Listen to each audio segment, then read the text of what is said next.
carnaval em São Paulo, no Rio de Janeiro, lá onde está acontecendo o carnaval, a promiscuidade mesmo.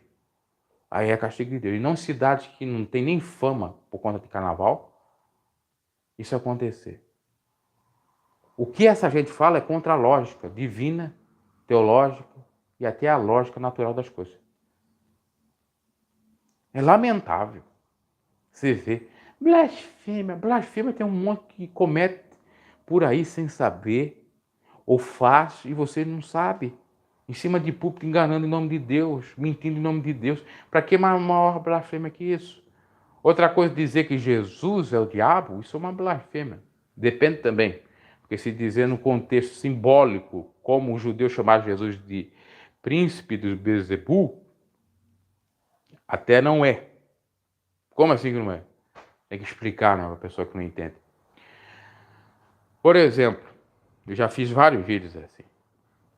A pessoa diz que eu sou do diabo porque eu estou falando a verdade. Por que Jesus foi chamado de demônio, de príncipe do Beelzebul, que expulsava demônios pelo príncipe do Beelzebul, ou como um príncipe do Beelzebul, ou o próprio Beelzebul? Por quê?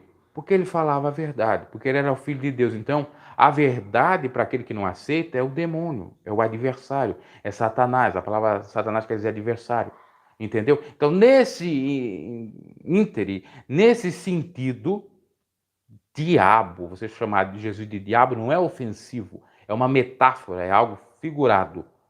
Porque Jesus está falando a verdade e a pessoa não está aceitando a verdade. Ou, no caso, até quando eu fiz o vídeo, eu estava falando a verdade, a pessoa começou a me atacar. Eu disse, eu sou o diabo, eu sirvo o diabo da verdade. Para que eu fui dizer isso? Chocou os fanáticos.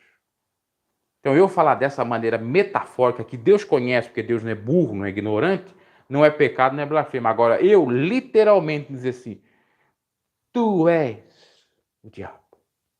Tu és usado pelo diabo. Deus sabe a intenção. Às vezes até você dizendo no momento de raiva, sem querer dizer, também Deus perdoa. Agora, duvidar dos milagres mesmo, como os religiosos fazendo. E a pregação foi para os religiosos, não foi para aqueles que não são conhecedores da palavra, porque o que não é conhecedor da palavra pode chamar até Jesus de diabo, porque ele não conhece. Mas a hora que ele conhece, e ele faz isso, ele está pecando grandemente. E pode configurar assim a blasfêmia do Espírito Santo. Por exemplo, eu conhecendo a palavra, duvidar dos milagres de Jesus, e eu dizer que Jesus é o diabo. Isso pode ser blasfêmia, eu não posso ter mais perdão mesmo. É nesse sentido. E as pessoas não entendem nada dessa de blasfêmia. Não sabem nem o que significa, primeiramente, blasfêmia. Quanto mais o que é blasfêmia do Espírito Santo. E eles estão dizendo que o carnaval está cometendo a blasfêmia do Espírito Santo. Eu não sei se estou cometendo a blasfêmia do Espírito Santo, Deus é que sabe. Pode ser que alguns ali estão mesmo. Mas tem gente dentro da igreja cometendo também. Não se equivoque. Não pense porque lá é um lugar de inferninho, entre aspas, que é só lá que tem, e não dentro da igreja. Tá? Então procure examinar o que é blasfêmia. Quer falar mal contra a pessoa. Desonrar a pessoa. De tal maneira, ao ponto de aborrecer a pessoa. Certa vez eu fiz uma pregação que chocou muitos também.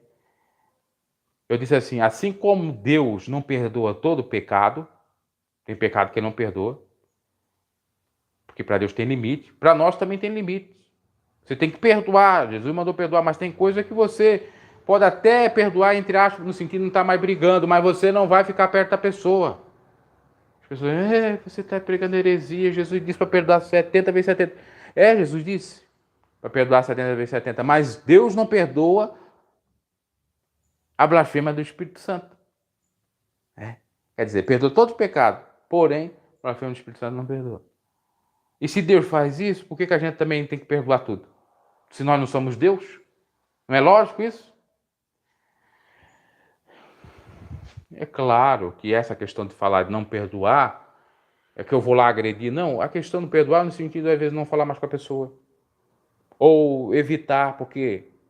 Sabe por quê? Porque essa pessoa pode enganar novamente. Você vai andar perto do enganador? O diabo é enganador. O diabo, supostamente, né? O diabo pessoa, vamos dizer assim. Te engana uma vez, te engana duas, te engana três. Você vai perdoando até quando? Até perder tudo? Até sofrer? Até morrer? Você quer essa pessoa como teu aliado, como teu amigo? Você é ignorante nesse sentido?